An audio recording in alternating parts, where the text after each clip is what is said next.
And on today's Unbiased Hard Take, JB, we have Packers and Steelers football to talk about, my friend. With that, well, we have a big lineup for you guys. This is an exciting, loaded podcast. So stay tuned because we're going to be talking about what means more, an NBA title or an Olympic gold medal for your country. That'll be topic one. Topic two, we're going to talk about the Packers and Steelers Week 1 preseason performance. And me and JB will be doing our second annual NFL playoff predictions, predicting both conferences 1 through 7. And then me and JB are going to break down things to watch for and predictions for Week 2 of Packers and Steelers preseason football. JB? Let's get it started. Hello, everyone, and welcome to our podcast. This is JB. And I'm Chandler, and this is the Unbiased Hard Take. And on today's Unbiased Hard Take, JB, the Olympics have wrapped up. America tied with China in gold medals. America had the most, so in other words, the most gold, the most silver, and the most bronze, and the most total medals, with the U.S. basketball team ultimately winning the gold medal. JB, with that being said, I've seen a lot of talk on the internet recently, especially with DeMarcus Cousins. I don't know what podcast it was, but talking about what means more, an NBA championship or an Olympic gold medal for basketball. JB, what's your thoughts on that? That's an interesting question. I mean, depending on how you're looking at it, for me, because honestly, if you're the best basketball player for the United States, you have a chance to get a gold medal. Cool, awesome. That's for a player standpoint. If you're looking for a team standpoint, there's no necessary need for a gold medal player. I mean, honestly, look at Tatum, for crying out loud. He never played only a few minutes in the Olympics. He didn't play. I don't think he'd even play majority of the time. So but yet he got a gold medal. And people are saying about him, he was the worst player on that team. And if you think about it, yeah, he was. I mean, look at all. But no, I mean, it's depending on how you look at it, to me. Because honestly, it's just different spec point on things. Because honestly, it's really not that too much of a debate. I mean, team-wise, you have different people in different countries on a team. But then when the Olympics start, you have people doing it for their country. So it's a team and player. The players award or the players aspect, it will be going to the Olympics. A team standpoint will be going to the World Championship or the finals, whatever you want to call it. But yeah, to me, it's really not that much of a debate, really. I mean, what's better? I mean, it's depending on how you look at it, to me, because honestly, they both equal out. I mean, if you're a player, cool, you have a chance to be an Olympian and go out to your country and play basketball and try to win a gold medal. Or you can go for your organization and win the finals. Okay, I have a hypothetical for you then, because I see what I like that take. But for entertainment purposes, maybe let's say you are a NBA player. Let's say your dreams came true when you were a child and you made it and you're a superstar. But you can't have both. Either you're a great player and you have a gold medal, or you have an NBA championship but no gold medal. Which one would you personally rather have? for you if you're that player? Well, I would probably choose the finals because here's why: you get more money if you go to the finals and win the finals. You don't win more money if you're an Olympic gold medalist or a silver or bronze. I mean, it's for your country. Yes, I do get that. And yes, I'm not saying, yeah, I'd rather be a gold medalist or not win a finals.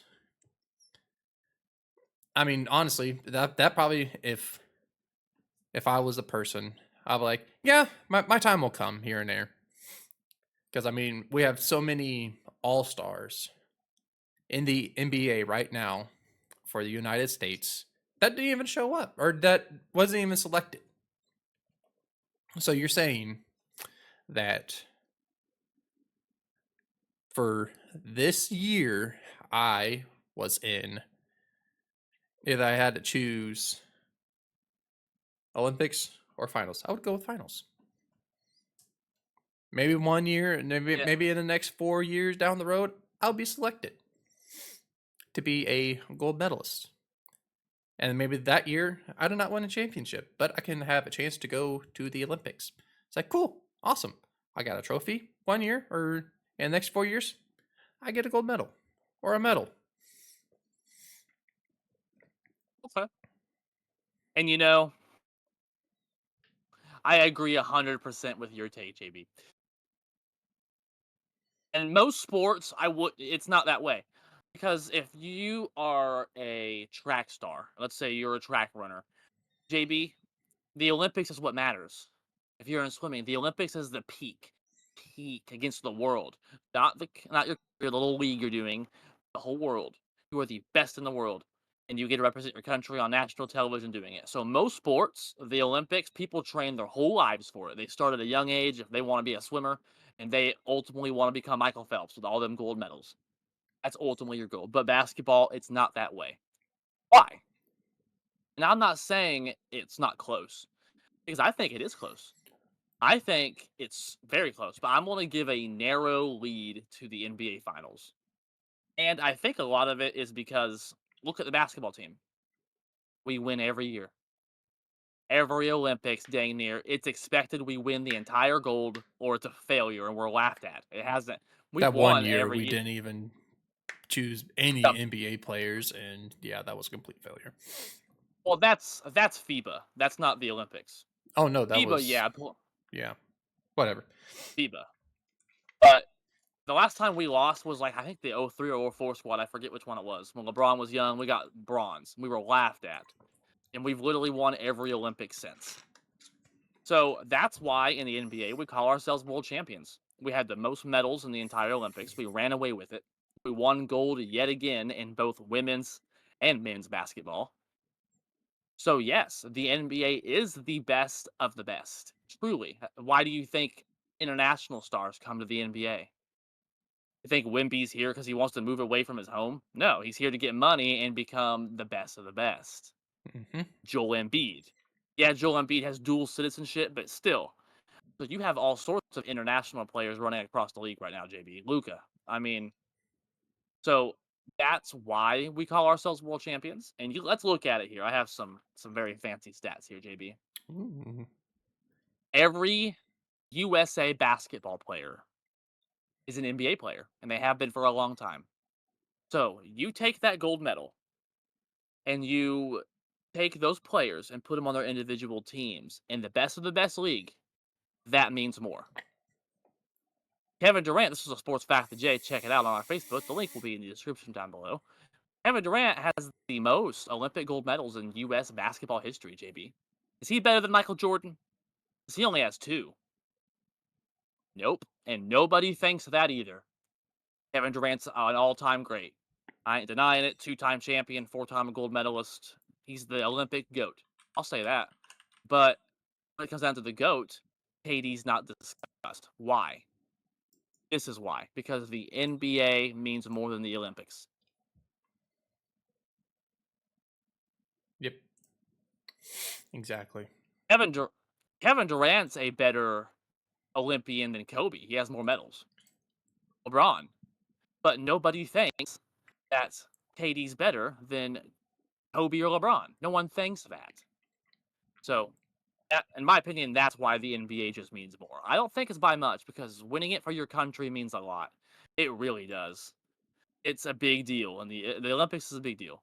But I think the NBA championship just means a little bit more. Yep. Because when you go through contracts and all that, you don't.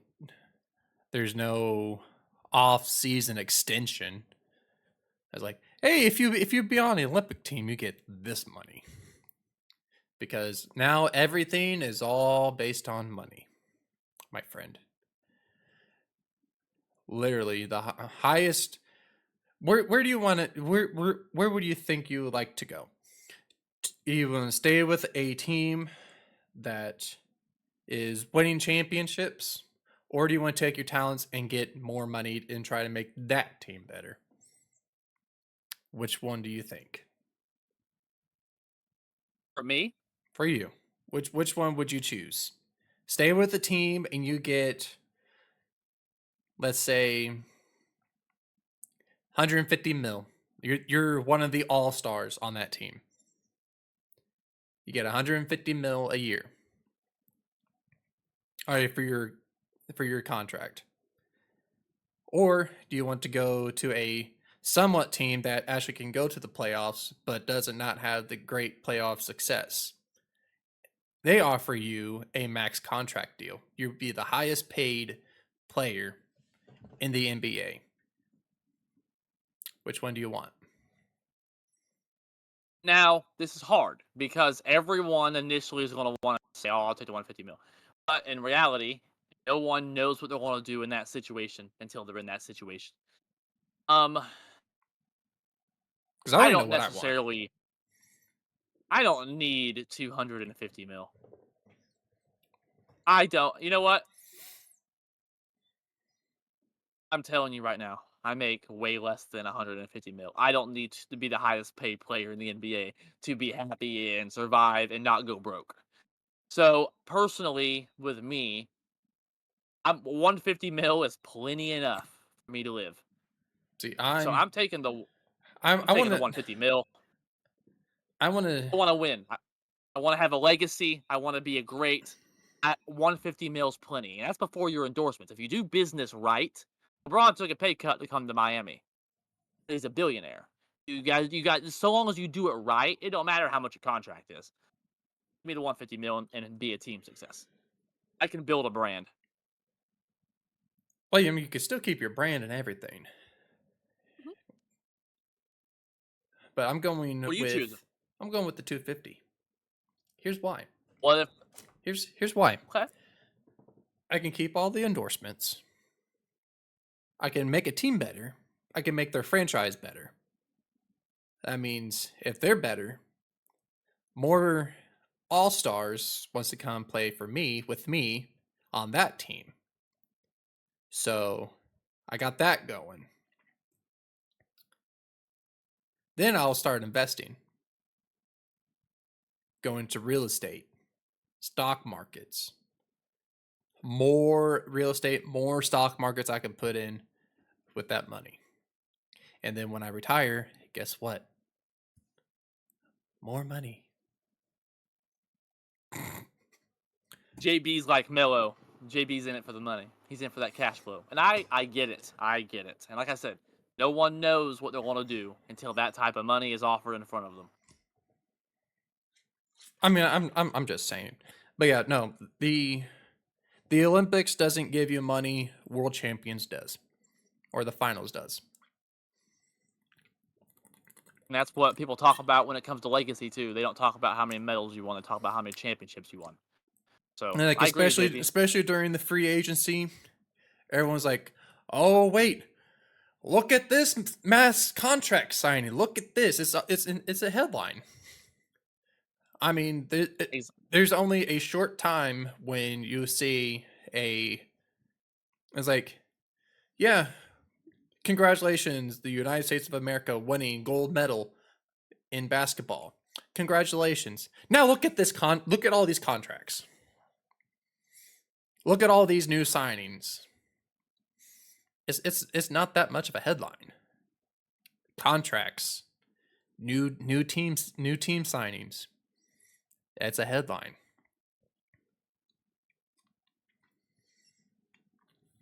I think we're on the same page on that one, JB. With that, JB, that wraps up the Olympics. Congratulations to the United States, all the countries out there. Outstanding job. USA, world champions. Round of Now we can applause. say it. Now we can say it. World champions for real. So with that, JB, we're moving on to football. Like I said in the pre-log, whatever you call it, we have Packers and Steelers football to talk about, JB. With that, JB, we're going to each do our own teams, unfortunately for you. JB, what's your thoughts on the Steelers' performance in their Week 1 preseason loss to the Texans?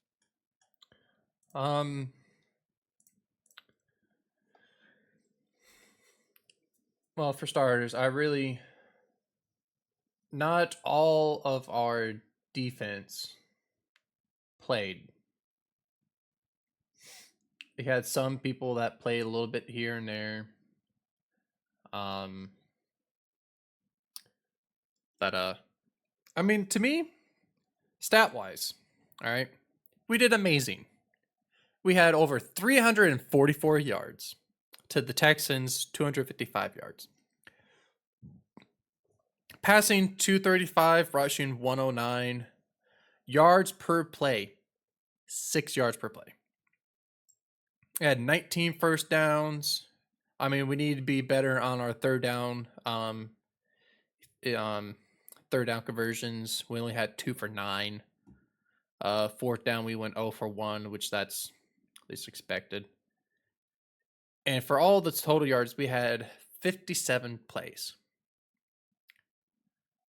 The sacks allowed, I've watched some of the game a little bit. Our third down conversions that we've had, it was a tragedy. We need to get a lot better on third down. Justin Fields got sacked twice on third down is what I seen when he played in the first quarter. I mean, easily we could at least got it, but I mean, it is what it is. But I mean, for all in all, I mean, our offensive line looks pretty decent. It's just we need to stop fumbling the ball, turning over the ball, and know how to catch a punt. Quez Watkins. I knew it was coming. Why? Why do you turn around and try to recover a punt? You're supposed to go underneath it. Don't turn around and try to catch it. You're not catching a pass. You're catching a punt. That's middle school. Come on. Peter. But no, Kyle Allen did actually do pretty decent. He went 17 for 23. He threw 1 touchdown, but 1 interception. Dijon Edwards, he had 1 touchdown. And Justin Fields actually did pretty good. He only missed 1 throw. He went 5 for 6 for 67 yards. Other than getting sacked and fumbling. But, I mean,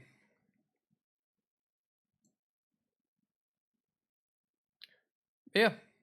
I mean, it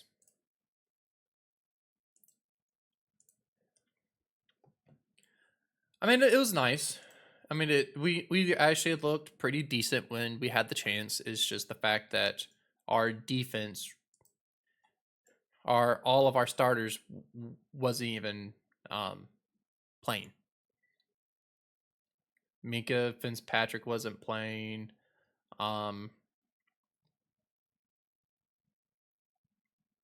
Russ didn't play.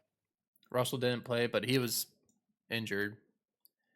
I think his foot was still kind of messing with Yeah, him. he's playing this. He's playing He's this week. yeah, he's playing this week. Is he was just that foot or calf injury or whatever. But Peyton Wilson, I'll say this much: he's a monster. I'm glad that we picked him up very late in the draft. That was probably one of the biggest steals on this year's draft, in my opinion. One of the best steals ever. You know, I like your optimism here, and of course the Steelers lost, but it's not really about winning and losing so much. I mean, it's nice to win, but my kind of wrap on the Steelers was I want to see what the starters look like. Russ wasn't out there, all that, because I want to see what that looks like. Justin Fields, he's just not a quarterback. He went out there and proved it again. Kyle Allen played better than him. Fields gets flustered if the first read doesn't work out. Now, like I've said, I make fun of Justin Fields as a quarterback. I think he's a good weapon. I think the Steelers can have a package for him, like a wildcat package, something along those lines. And I think that's a great idea. So I hope that's their plan because if he's not a quarterback, he went out there and Well, proved it in a preseason Kyle game Allen again. played majority of the game. He only had like 2 possessions in the first quarter, and that was it. I, But right. he missed only one throw. He he attempted 3 rushes and only had 2 yards. So, but he only missed one throw with his 2 possessions that he did. But those, like I said, those sacks on third down basically killed it. Right. I just think the Steelers are way better off with Russell Wilson and using maybe Justin Fields as like a package. So let's say this. Najee's tired, put him out, put Justin Fields in as halfback, and right beside Russell Wilson. Who they going to snap the ball to? What are they going to do? No one knows because you literally have two quarterbacks back there, technically, but one's more of an option threat because Fields is athletic. He's fast. I think he can be their Cordell Stewart type of deal. I think that should be their plan for him because he's going to embarrass himself if he goes out and tries to throw 30 times a game.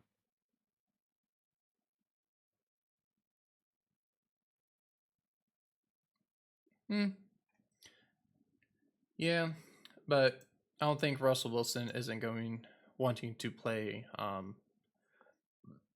Excuse me, running back for anything. But I mean, I'm talking Fields play. yeah, yeah. That's what I'm saying. Fields is probably not gonna Oh, wanting to play right. running back. And there's been concerns about that too. So I'm interested to see what happens in Pittsburgh this year. I really am. That quarterback situation is interesting. It's definitely an improved situation. It's interesting. I'm interested to see what happens. Me too. I'm interested on this team because, like I said, we looked good in the preseason before. I mean, Kenny Pickett was making great reads and everything, and then all of a sudden during regular season is just plummeled. So I'm not getting too excited. I mean, I'm glad to see some of the starters actually getting some reps in, but our defense starters wasn't didn't get any reps in. So I kind of want to see them actually at least get one possession in to at least see what capable of, in, for me, anyways. But like I said, it's the preseason, so we'll wait and see. And with that, JB, we're going to flip over to the world of the Packers, where the Packers did win their preseason game against the Cleveland Browns in Cleveland. With that, it's nice to win preseason games. It means they played well ultimately, and there were some not so surprising things, and then some very surprising things. Jordan Love was absolutely phenomenal. He literally had 3 plays. Dude was 2 for 2 and a touchdown to Wicks that went for over 60 yards. That was an on-point pass. Love, like Matt LaFleur said, the starters played. Josh Jacobs got a carry in there, and Wicks caught a unbelievable pass and took it to the house. So a very quick possession for the starting offense. Jordan Love was absolutely outstanding, and that's something I'm excited for. But the backup quarterback battle kind of surprised me a little bit because Sean Clifford mainly played, and he had a decent game, 10 for 19 for 111 yards, no touchdowns, no turnovers. He was more of a manager of the game. He didn't really impress me. He made a couple nice throws, but he managed it well. Michael Pratt played a little bit. He only went 5 for 7 for 46 yards. He had a higher QBR than Clifford did. He made some more precise passes. Reports out of Green Bay, as Clifford has turned the ball over a lot in training camp, Michael Pratt has actually looked better. Michael Pratt was our late round quarterback we drafted this year. So I'm interested. Will Michael Pratt beat out Sean Clifford for the backup job in Green Bay? That's another thing I'm interested in. Who knows? And kickers. I will say, no rant today because Anders Carlson and Greg Joseph both had outstanding performances. Neither one of them missed anything. That was outstanding to see. Um, One thing I'm worried about, though, is reports out. It's been a very shaky camp for Carlson and Greg Joseph. They've been very inconsistent, missing a lot of kicks in camp. So, and you know why I have proof? Because Rob Domomsky, who reports with Packers, has literally given out stats on it. Go to his uh, X page, Twitter, whatever you call it, and you can find that. Um, and the Packers still have Alex Hale. Alex Hale hasn't kicked at all in the preseason. I want to see what he can do. I really want to see what he can do. If the Packers had faith in Carlson or Joseph, they wouldn't have Hale on the roster. So I'm still concerned about kicker. And here's my hot take. Ready for this one? Ready. After further review, I don't know if AJ Dillon's going to make the roster. Mm. Here's why. The hard take. Emmanuel Wilson had some moments last year when Aaron Jones was hurt in the regular season and went out there and had 67 yards on 13 carries and a touchdown. That's 5.2 yards per carry. Packers also gave all that money to Josh Jacobs and drafted Marshawn Lloyd in the top 3 rounds of I think the third round of the draft. So they're not going to get rid of him, obviously, the third round pick. And he was actually listed as a lot of number one running back on the draft boards. He fell in the draft. Whatever that reason may be, he fell in the draft. So looking at this, JB, how did AJ Dillon do? The Packers brought him back on a minimum that gives them no penalty if they cut him. Why? On top of the fact that the same offensive line in the same game that Emmanuel Wilson did outstanding, AJ Dillon went out there, had 4 carries for 2 yards, and got stuffed on a 4th and 1. What's the difference? AJ Dillon wasn't really balling last year either. The Packers have a lot of running backs on their roster. I don't want them to get rid of Emmanuel Wilson. I wonder, JB, are they going to keep 4 running backs? I don't know. AJ Mm. Dillon could be on the chop block. He could be on the chop block. I could see them having 4 running backs because here's why. AJ Dillon, injury prone. Josh Jacobs, injury prone. Who's going to be your running backs for if one of them gets tired? You're not going to have that one. I mean, yes, you do have practice squad players that might come in here and there, but to me, if you have 2 injury-prone players and they say it's like, yeah, I'm 100% healthy, I'm ready to go. No. And it's true. Now, AJ Dillon's been very stable. He didn't miss time at all ever until last year. He finally missed a game or two. So last year was his first year where he missed a couple games. So he's actually been mostly healthy. His performance, though, I'm just not impressed. Emmanuel Wilson looks better, JB. He just does. And maybe he's just getting older. 26, that's the part. But he's a bruising running back. He's not going to make you miss. He's not fast. He's the guy you put in on 4th and 1, or at least he used to be. Those Yeah. running backs don't have running backs don't have long careers anyway. Especially Exactly. those bruising running backs, especially. They flame out And quickly. AJ Dillon is a bruising running back. So if you're thinking it's like, yeah, 26. Yeah, he's young. I'm old. I'm almost 30. I'll be 30 this year. Yeah, the dirty 30. Anyways, We'll celebrate that in the podcast. Woo! but anyways, sorry for the stretch. But yeah, I mean, they that age is looking like 45. It's old for a running back. So, I mean, unless you're Christian McCaffrey or a receiving back or a elusive back, when some people call it, they don't get injured or they don't get bruised up as much. Power backs do. Correct. So That's why I wonder. I wonder if he'll make the team, JB. I really do. who knows? With that, JB, me and you are going to move on to the world of predictions because we're going to predict the playoff teams for the second year in a row we've done this, JB. So we'll start with the AFC. That's the team that won. That's the conference that won the Super Bowl this year, so it's only fitting. JB, give me 1 to 7. Who makes the playoffs this year and why? What's your take, my friend? Well, Flip my notes. so I will say this: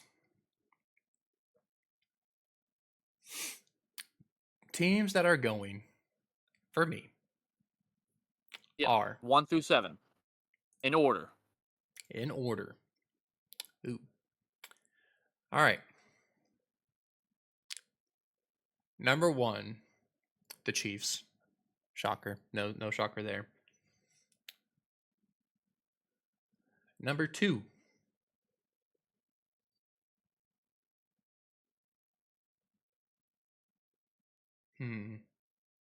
He's in deep thought. I'm starting to feel this drink a little bit. I like it. Makes it more fun. Hey, it's Friday. Ravens. Okay. I like it so far. Okay. Number 3,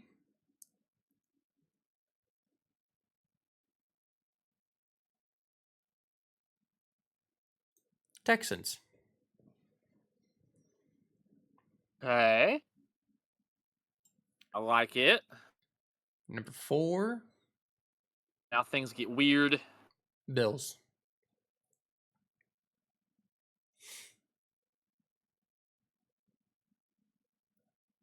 Okay.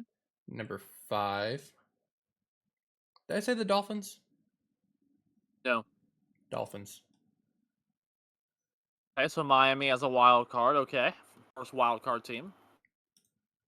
Number 6 is the Steelers.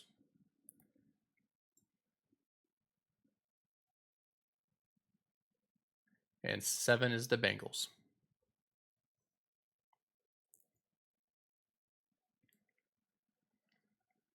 Okay. You know, we did really good the first few. And we have some very good similarities, and we have some very big differences, JB.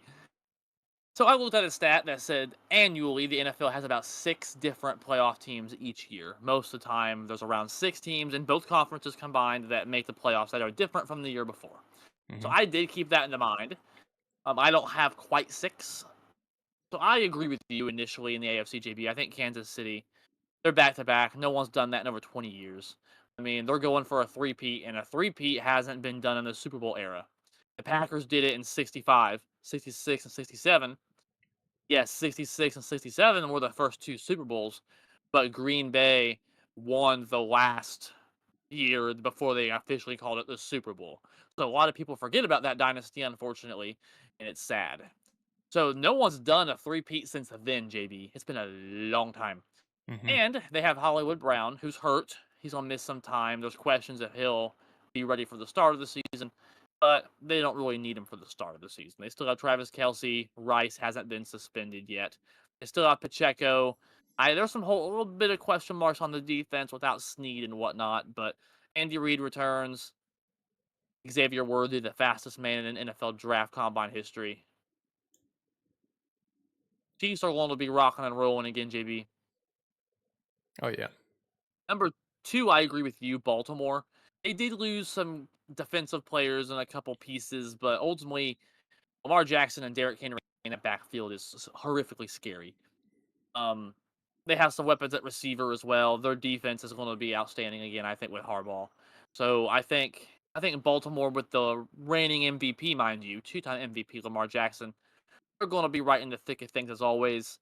I agree with you. Three, Houston also. I look for them to actually take a step forward. Not only did they surprise everyone and make the playoffs last year, they, they went out and got Joe Mixon, who's an 1,000-yard running back, and they got Stephon Diggs, who's arguably a top 5 receiver in the NFL. Definitely top 10. So, on top of having Nico Collins, Tank Dell, Gobert, tight end, the reigning defensive rookie of the year, dang, JB, the Texans, I look for them to be title contenders. I think they're a top threat to dethrone Kansas City, and we'll predict this closer to the regular season, but possibly a Super Bowl pick. There's time for that. I want to see more preseason, but they looked really good on that opening drive with Stroud Mm-hmm. against Pittsburgh. I hate to tell you this, but they went right down that field, Oh yeah. and that Houston could very well be the team to dethrone Kansas City. All Mm-hmm. I'm saying, this is where me and you are different. I have Miami at 4. I said that I had a lot of question marks about Buffalo. Buffalo lost all but 2 of their team captains from last season. They lost their top 2 receivers in Stephon Diggs and Gabe Davis, who were both 1,000-yard receivers. They lost both of them. They lost some defensive players prior at safety, who's one of the best safeties in the league. They don't have any receiver. They only have one receiver that's caught a pass in the NFL.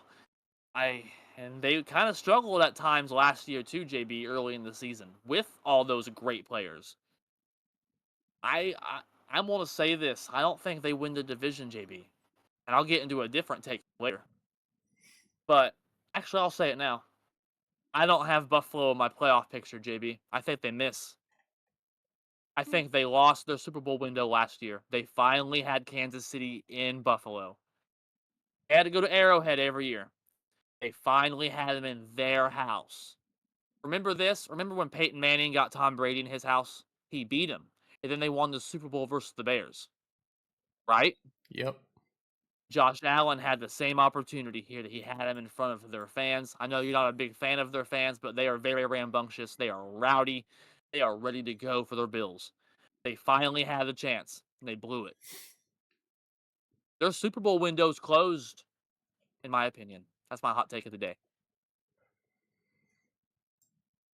So I have Miami here, JB. Not only do they have Waddle, Tyreek Hill, Tua, who led the league in passing yards last year, they have I would say, a solid defense, one of the best offensive minds in football head coach in McDaniel. And they added Odell Beckham Jr., and they don't even need him. They're rocking and rolling. I look for Miami to kind of take a step up this year. I'm going to say they're going to. I've always said this. So the Dolphins will do really well in the regular season up until it gets cold. I think they're going to start really hot this year. But I think with the pieces Buffalo lost, I don't think their late season struggles will matter, even if they do. So that's my hot take. Then at number 5, I have Cincinnati here. Cincinnati had a winning record last year at 9-8, and Joe Burrow was injured. Now he's back. Not so Slim Shady, if you've seen the training camp pictures. Looks like Jonah Hill from Jump Street. But I have Cincinnati here. I mean, they got T. Higgins' the situation sort of under control. He's back back with the team again. They added some other players. They did lose Joe Mixon, but Joe Burrow's back. They were a winning team without him, so I expect them to be just fine so long as he stays healthy. That's why I'm I have them as a wild card team. I'm just worried about their defense I am too, and that's why they're and a wild card team. that offensive line. Yes. That Yes. offensive line is atrocious. So is that defense. That's the only thing that I'm worried about the Bengals. Because this offseason, they didn't do anything to the offensive line. If they did, they're not good. And their defense, they lost so many key players. Yes, they got what's his name? What is his name? My mind just went complete blank. I think he plays left end. Trey Henderson, I think. I'm looking. I think it's Trey Henderson. They got him. Um, corners, I really don't know what corners they have. Not a They lot of them. I mean, they have the like in safeties, linebackers. They really don't have don't have it anymore. So I mean, their it's defense is suspect. They did add Miles Murphy at defensive end with Hendrickson, so I expect their pass rush to be much better. Because Miles Murphy was someone, you remember, I actually wanted Green Bay to pick him up. I think he's going to be a good pass rusher with Hendrickson. You were right, by the way. It is Hendrickson. With Hendrickson, that's a good defensive line, JB. So long as their secondary can just be even slightly below mid, I think they'll be a wild card team. So long as Burrow, though, has to stay healthy, JB. He has to stay healthy. mm-hmm. They would have made the playoffs had he been healthy last year. They dang near did without him. So I Yeah. do still expect them to still be a wild card. Baltimore's still better. Then at number 6, here's where things start getting different with me and you. I have Jacksonville bouncing back, JB. Mm. Jacksonville, once again, was one of those teams last year that started hot. They led the division all the whole way, and they blew it at the end. Trevor Lawrence missed a couple games, had some late season injuries, did miss some moments. But I'm looking at this. They have an 1,000-yard running back with ATN. Trevor Lawrence, yes, had a down season last year, but still was above average. I look for him to bounce back from last season. They have a Super Bowl winning head coach who won a Super Bowl with Nick freaking Foles. And they have an 1,000-yard receiver with Christian Kirk. They have plenty of players. They have plenty of talent. I look for them to bounce back. I picked them last year, though, to win the division. I'm not doing that again. I've learned my lesson. I think they're a lower-end playoff team this year. I do expect them to bounce back. 2 years ago, JB, they won a playoff game. So it's not like a lot's changed. And they did still have a winning record last year. So it's not a lot's changed. They're going to be just fine. And then to end it, this will be the hot take. The New York Jets make the playoffs slightly above the Steelers. Here's why. Mm. Three teams making the playoffs in a row in the same division twice is very unlikely. I sat and I looked at it and I'm like, that's hard. Because the Steelers play in the hardest division in football. I think if they played really, truly, I mean this, in any other division, they'd be a playoff team. That division is just too tight. And I have Cleveland finishing last in that division. And Cleveland won double-digit games last year. And have a healthy Nick Chubb again. That division's just stacked. I have the Jets in here only because they play in the NFC East. Buffalo, I think, takes a step back. New England's still rebuilding. You do have Miami in there. But 9 games versus non-playoff teams from last year. The Jets won 7 games last year with Tim freaking Boyle and Zach Wilson. Even if Aaron Rodgers, I had the Steelers in here initially. I did. I took them out, and here's why. They won 7 games with Zach Wilson and Tim Boyle. Their defense is outstanding. They drafted an offensive lineman in the first round. They upgraded offensive line in free agency. They still have Breece Hall. They still have Garrett Wilson. Even if Aaron Rodgers is slightly washed up and comes out and is even half of what he was in Green Bay, they're going to be a playoff team, JB. Because their quarterback play wasn't even 10% of Aaron Rodgers last year.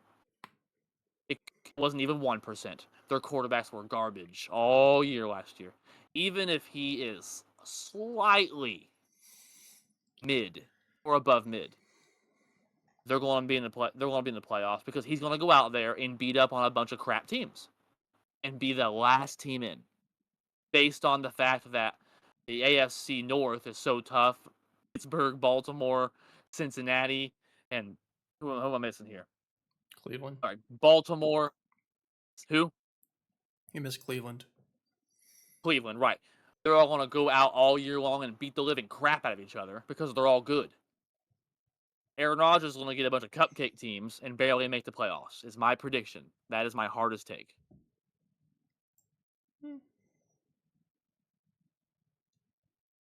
I can see it. If he can stay healthy, I will flip this if he gets hurt.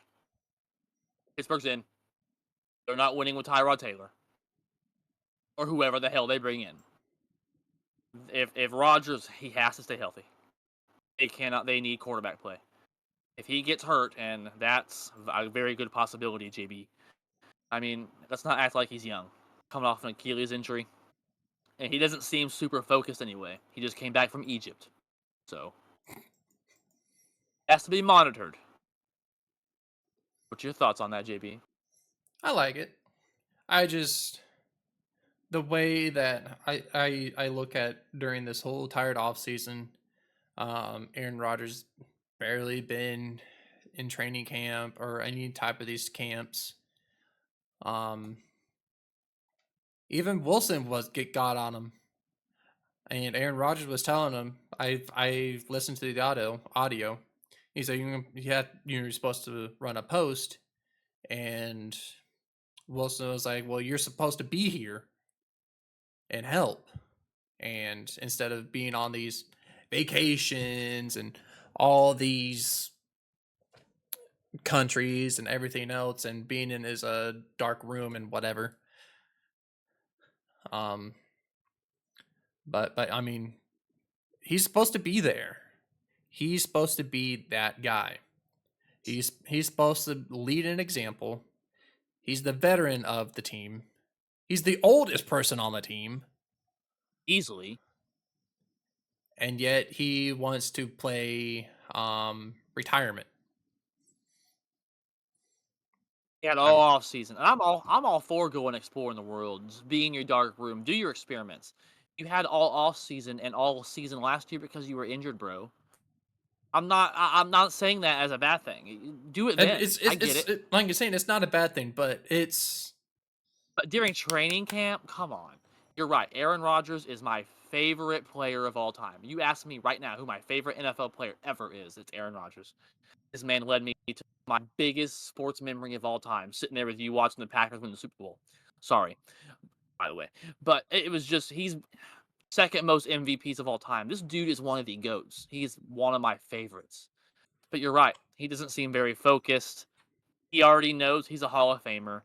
He's already won a Super Bowl. He's already second most MVPs ever.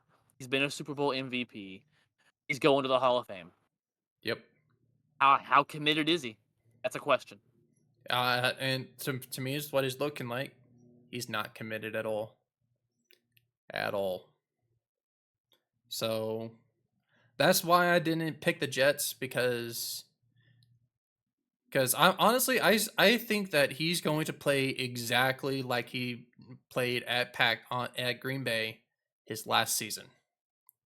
Horrible. Yeah. He played He was horrible. For his standard. For his standard, he played horrible. And especially on Yes. that game against the Lions. Yes.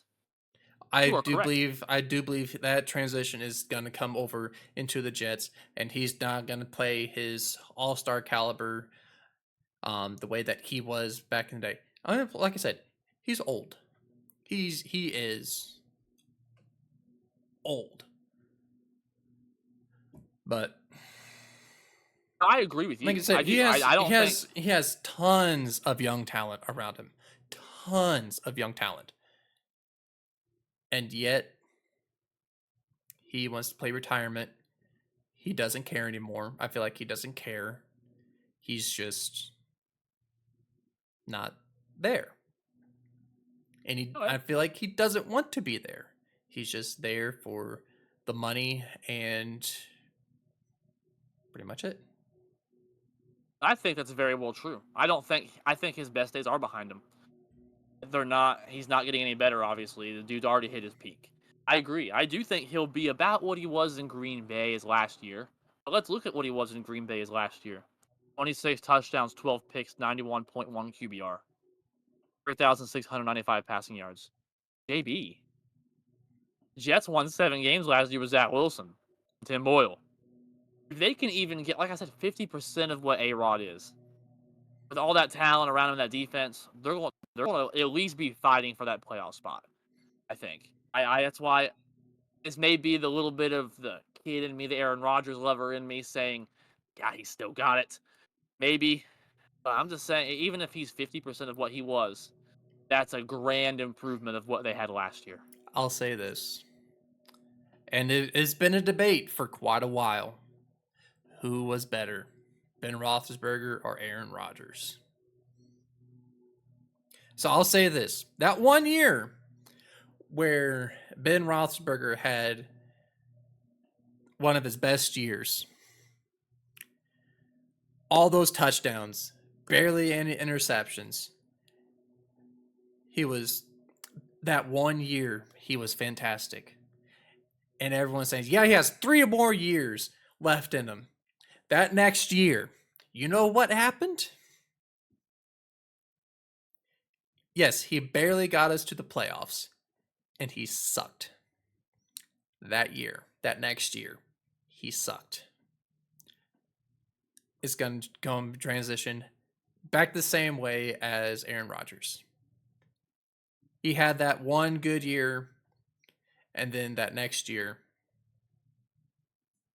downhill. But I'm not going to go to the saying who's better, Ben Roethlisberger or Aaron Rodgers. I'm not going to go into that debate because we both know we both have different opinions, and it will probably the next time we'll probably see each other, we're probably going to be on World Star.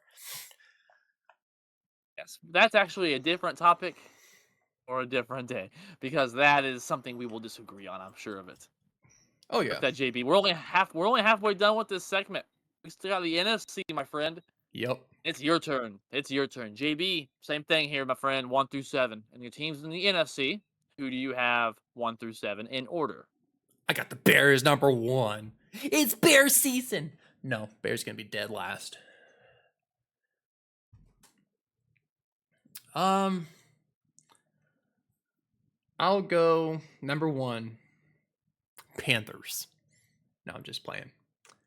49ers, #1. #2, Eagles. Oh, okay. Okay. Because they've gotten better on their offensive side, and they got a little bit better on their defensive side. Because they got Saquon Barkley now as their running back.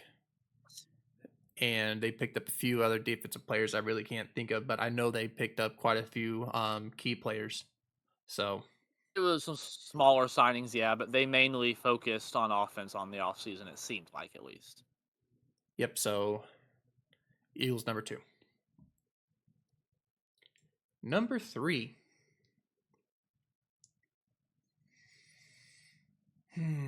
I was going between this and the other team.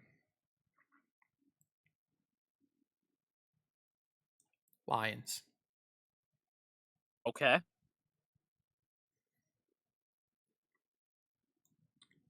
Now the NFC South, everyone's favorite division.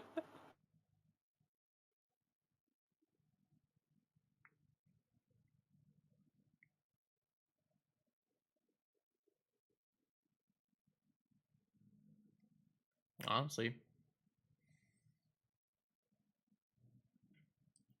Go Packers. Next. Well, you gotta go with the NFC South.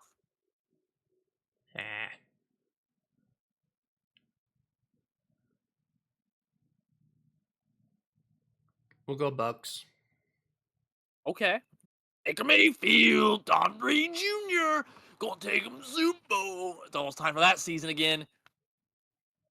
And I'll keep saying it. He's showed improvement. He definitely showed a lot better improvement than when he was in Carolina. He actually Oh brought him yeah, oh to yeah. a playoff. Win.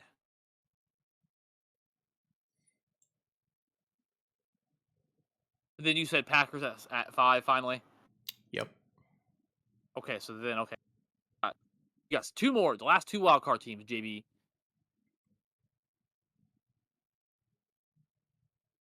I'm interested in this. This is where things get weird. Cowboys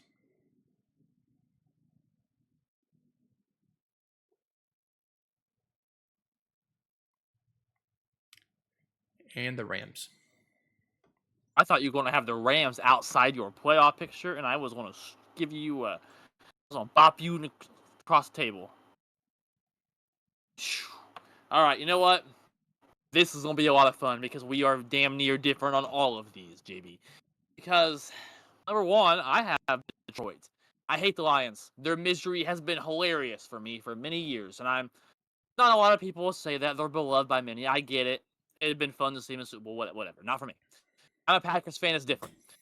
It's different for us because we're division rivals. It's funny to watch them fail. It's hilarious, but JB, they got Sam Laporta. They have Jared Goff, who I said even when they traded for him, I thought the Lions had the better quarterback. The podcast didn't exist, but you remember me saying that. Mm-hmm. I don't think that's quite true because obviously Matt Stafford won the freaking Super Bowl. But let's not act like Jared Goff has done anything bad. He's done nothing but excel a miserable franchise.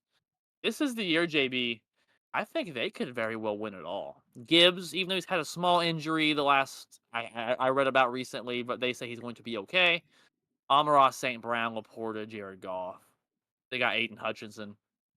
They're going to be the best team in the NFC, I think, JB. I hate to say that. I think Green Bay's going to be tied up in. I'm a Packers fan. I want to win the division. I think it'll be close. I really do. I just think Detroit, truly unbiasedly, is just a better football team top to bottom. With that number two, I have the Rams. I told you last week's podcast, I thought the Rams would win the division over the Niners. I'm sticking to that after a week's of preseason play. We said we wanted to see some preseason before we made playoff predictions. So I'm going the Rams number two. They have Cooper Kupp. They have Puka Nacua. They have Williams at running back. They drafted the Michigan running back, who I had as the best running back on my board. Matt Stafford's a Super Bowl champion. I think the Rams could go all the way. Yes, Aaron Donald retired, but they did draft that rookie, I believe, in round one or round two. So they still have Sean McVay. They're going to be just fine. Number three, I have the Eagles. I agree with you. I think the Eagles are going to be outstanding. They win that division. They win about 10, 11 games. Nick Sirianni, though, the Eagles flailed at the end of the year last year. Flailed. Like, they choked worse than LeBron James his first year in Miami in the finals. And that's bad. They choked at the end of the year. They had a disastrous run. So I'm deducting some points off of that. They're still the most talented team in that division. Jason Kelsey retired, so that's some veteran leadership gone. Nick Sirianni's on the hot seat. I'm kind of concerned with them slightly, but I do think they'll pull out of it, be number three. Number four, I have the Falcons. NFC South is weak, and they just traded for that Patriots pass rusher on top of the fact they have Drake London. They have Egon Robinson. Now they actually have a quarterback. They were in the division race last year with Taylor Heineke, Desmond Ridder. Now they have Kirk Cousins. They have all the offensive weapons in the world. Now Kyle Pitts has no excuse to be good. His first year, 1,000 yards. Ever since then, trash. So let's see. He has good quarterback play now. They've upgraded some defensive players, got a new coach. They got some pieces. I think they win a very bad division at about 9 wins. I think Tampa Bay's right behind them, though. I think it's about a 9-win team, but it's a crap division, so I'm going with Atlanta. Number 5, I have San Francisco. Don't freak out.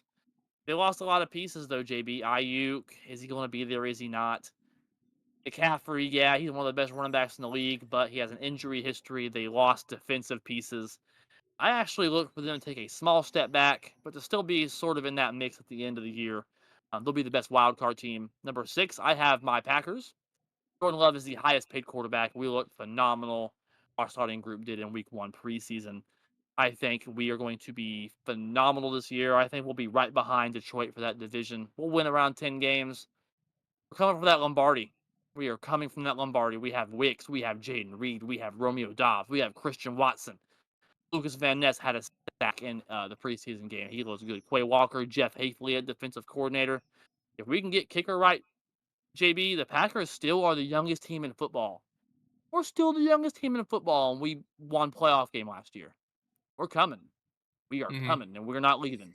We're young and ready. And then, number 7. This was hard for me. Seattle. I have Seattle. They have plenty of weapons. Um, they have 2 good receivers in Metcalf and I'm drawing a blank on the other kid's name. He was a rookie last year. And Juma. They have an outstanding running back.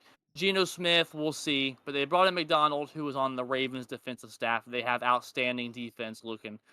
So the Seahawks, even last year, had a winning record. And the year before that, they were a playoff team, JB, and people thought they were going to be the worst team in the league.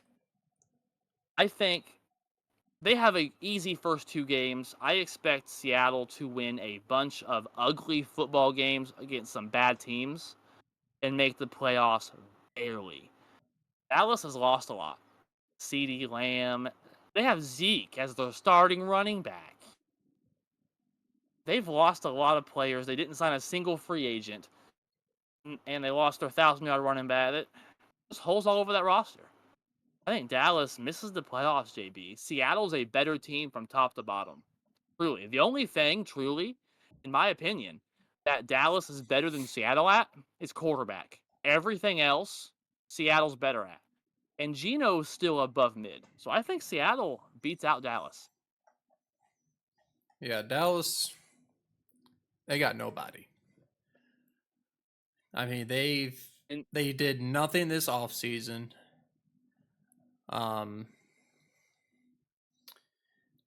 They had so much headlines. I keep forgetting the GM for the Cowboys. Oh man. Well, the Jones family runs everything. Yeah.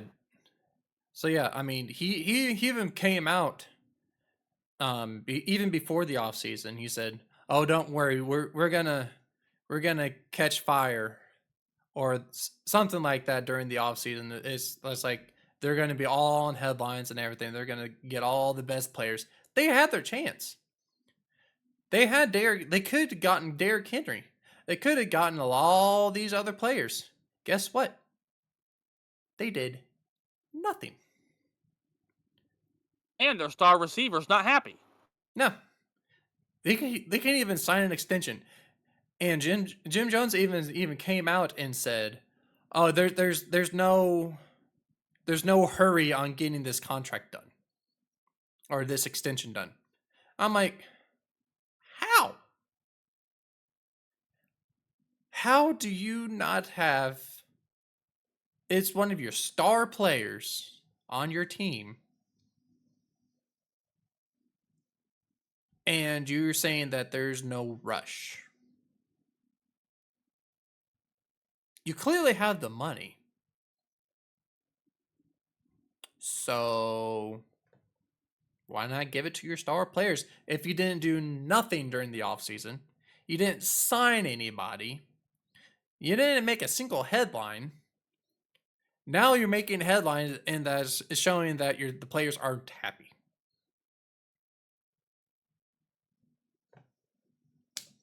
Yeah, they won the division last year. Even you have them at the bottom of your playoff picture.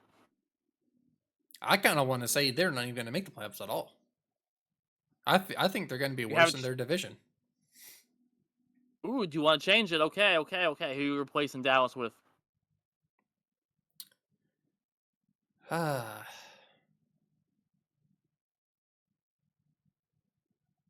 You already got San Fran, Philly, Detroit, Tampa Bay, Green Bay, and the Rams.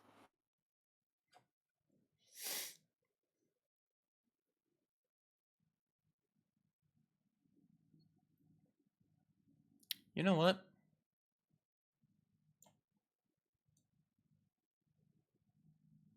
Are Falcons in there? I forgot. Nope. Nope. Because you have Tampa Bay winning the division. Give me the Falcons. Okay. Okay, I like that. Okay, I like that.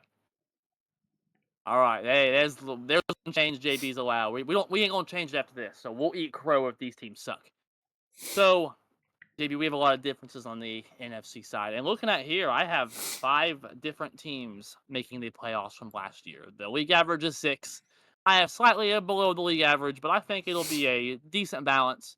We got a lot of teams returning good rosters, a lot of players last year that were hurt that are coming back. So taking those things into consideration, I mean, we're pretty much on the same page on the AFC. The NFC, though, me and you are very vast, different. I have the Rams as a division winner, 2 seed. You have them as barely getting in. So I like to see it, JB. That's the fun in this because just watch Carolina make it or something because yeah. That's how the NFL works because Houston was supposed to be one of the worst teams in the league last year, and we've seen how that went. I even said it. I even said their defense sucked, and now look at them. They Right. came out and they Called. they balled hard. Now, I would say this much. If you look at it, if you go on NFL.com and standings for the playoff picture for this year, just think what the playoffs or the Super Bowl would be like if we started the Super Bowl or the playoffs right now.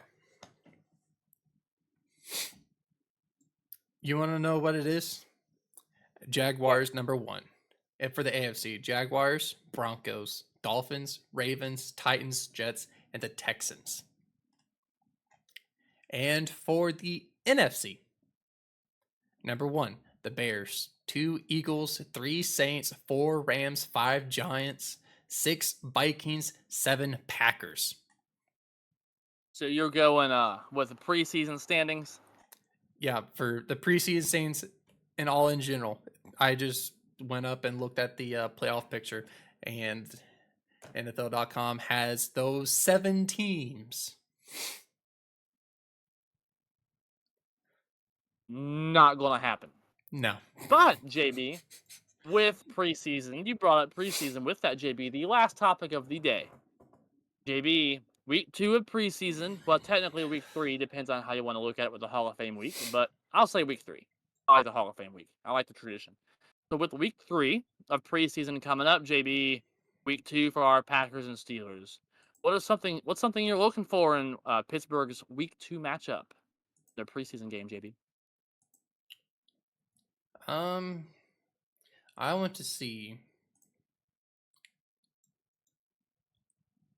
all the starters play at least one possession. Don't go all out. Don't go like don't go hard at all. Just get there, do the fundamentals. You know, get your feet wet, get that rust off, and just one possession. That's all I ask. Now I want to see the one key thing that really want to see Russell Wilson. I want to see him how he plays. I want to at least see him play at least almost all of the first quarter. Okay. I I want agree with that. I like that. Okay. just like how they did with Justin Fields. Play almost the first quarter. I want to see reps. I want to see reps with Russell Wilson, and then the next quarter or so, do the same thing for Justin Fields, and then for the rest, get all Kyle Allen. Just get him in the game. Just finish it off like they did last or against who did we play? The Houston. Texans. Yeah, that's how he did with that. So first quarter, most of the first quarter, Russell Wilson. Almost all the second quarter, Justin Fields, and the second half, all Kyle Allen. I would like to see for this whole entire preseason, have Kyle Allen get the most reps as possible. But at least get the starters or have the starter battle during with your all first team and with how your the other starter plays with the second team, and then vice versa. And for the next week, switch it up with Justin Fields plays with the all first team, and then Russell Wilson plays with the all second team. See how they play out. And then for the last week, just do whatever. But I want to see that within the 2 weeks, I want to see them flop.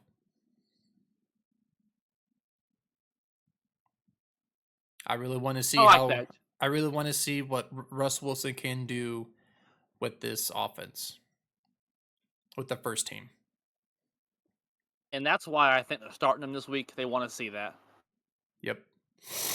They wanted to see what Justin Fields had to do, and he did not take advantage of his opportunity. Let's see if Russ can. Yep. And I'll say this though, for that last week, I'll keep saying, Justin Fields looked good. He threw the ball out, or he threw the ball to his check down when he was getting pressured. I mean, that to me, that is a good read. And when he had reads, he threw it down the field 20 plus yards, 15 plus yards. First down. And when he's in trouble, just throw it to his check down, or his check down. He stayed in pocket. He didn't run around like all his stuff that he used to do. He stayed in pocket. He threw passes down the field for 15 plus yards. That's what I like to see. Stayed in pocket, get your reads in, throw it down the field. Don't run around like an animal trying to run away from the predators. Like, he stayed in pocket, threw it down the field. Like I said, he went 5 for 6. So, I mean, if he would have stayed in longer, he probably would have at least got a touchdown. Because when I seen, he about did. But I think the other thing is, once he got hit, there was some fumbling problems.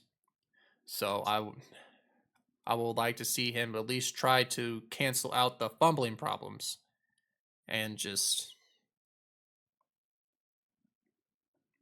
that's one thing I would like to see him start working on, is not getting rid of the football. Stop fumbling. And Quez Watkins, learn how to return a punt. That's all I got. You know, I love how you defend your fandom. You got to defend Fields. I get it. I like it. I think he's a package player, not a quarterback. I think he's more of a Terrell Pryor, Cordell Stewart type of player. That's not a bad thing. You can be effective doing those things. However, with the Packers, JB, things I want to kind of monitor are the kicking battle. Yes, Carlson and Joseph didn't miss. They've had I want to continue to see this play out. I would actually like to see Alex Hale kick a couple field goals in the preseason game. See how it looks in live action in front of fans on television, how it actually feels in game situation for Hale. I want to see him get a fair shot at the opportunity here, because Joseph and Carlson have struggled and had up and downs throughout camp. I want to continue to see who pulls away in this kicking race. That's number one. Number two is A.J. Dillon. He clapped back at fans. I have the quote here. I'm going to read it for you word for word from A.J. Dillon. Quote, "In all honesty, if you don't live inside my house, your opinion to me is so secondary that I couldn't be bothered with it," Dillon told Fox 11's Corey Krubb, while noting that he wasn't aware what fans said online. But, quote, "To anyone on Twitter or whatever, you can't do what we're doing. So just enjoy, just watch." Well, if you didn't care, Mr. Dillon, you wouldn't be talking about it. That's number one. You wouldn't acknowledge it. That's number one. Number two, there's a reason the Packers only brought him back on a minimum contract with no penalty if he gets waived. Said it earlier, I wonder if he makes the team. So I want to see if he bounces back. If he don't bounce back, JB, I wonder if he'll make the team. Because we see with what Wilson's been doing, Marshawn Lloyd, Josh Jacobs, the Packers are stacked at running back. I question that. And then finally, the defense. Oh, we only allowed one touchdown against Cleveland, which was late in the fourth quarter when we already had the lead secured. The Packers held the Browns to under 200 pass yards, under 60 rushing yards. Jeff Hafley's already making a difference. So much better than Joe Barry already. Lucas Van Ness, our first round pick from last year, not this year, last year, got a sack early in the game, looked really good. I hope he kind of takes that step forward for the Packers, maybe a good pass rusher beside Rashawn Gary, who Rashawn Gary, I think he's a top 10 pass rusher, probably not top 5, but top 10. So a good pass rusher beside him. I'm excited for this Packers defense. We won the turnover battle at 1-0. We had more sacks than Cleveland did. The defense had a really good performance. I want to see what they do in week 2. All right. Love me some Jeff Hafley.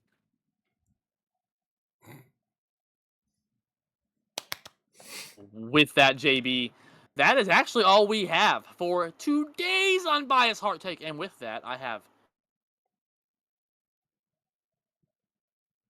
Friday. I finished my beer. With that, JB, what do you have for the people, my friend? We talked about a lot today: Olympics, football, a lot of all of it. JB, what do you got for people? I'm just glad that that football is back. Yes. And it is all in motion. I mean, that's pretty much it, really. I mean, for me, I can't wait for actually the season to start and just hearing the Monday Night Football theme song and everything else in between is going to be amazing. A Sunday night song. I'm even excited for Thursday night football. I'm just happy football's back in general. Love me some NFL. I don't care. Yep. Yes, Thursday night football might be the stepbrother of the 3 night games, but just love all football. And hey, keep an eye out this coming Thursday, the 22nd at 8 p.m. The next time you see us, we will be drafting the Unbiased Hard Take Fantasy Football League. That's what I'm excited for. So our next podcast will be the live stream at 8 p.m. and next Thursday, August 22nd. And that is Eastern Standard Time for those of you in different time zones. So me and JB are excited for that. We got 6 teams in the league. We were kind of hoping, in my opinion, for a little more. But I'm just excited that we had enough interest at least to be able to do it. That way it wasn't a total flop. And I'm excited to see. And the winner of this year's Fantasy Football League will win a free Unbiased Hard Take t-shirt. So that was announced on our Facebook page. The link will be in the description down below. T-shirts, that's right. And you will get a pick, either white or black. So with that, I'll end on this.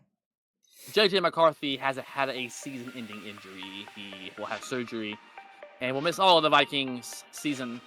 I'm not going to celebrate. It's not going to celebrate.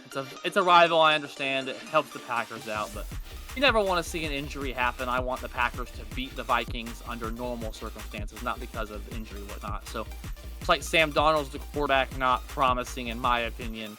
JJ McCarthy, though, was a 4th-round grade quarterback on my draft board. Not a good start.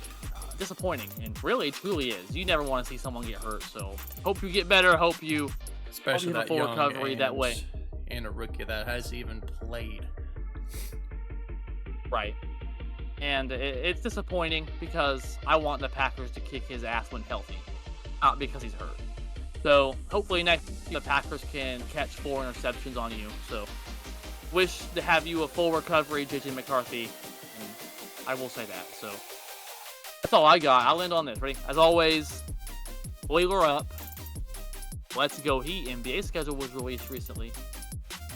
But most importantly, this time of year, JB, go Pack, go. We are coming back for that Lombardi.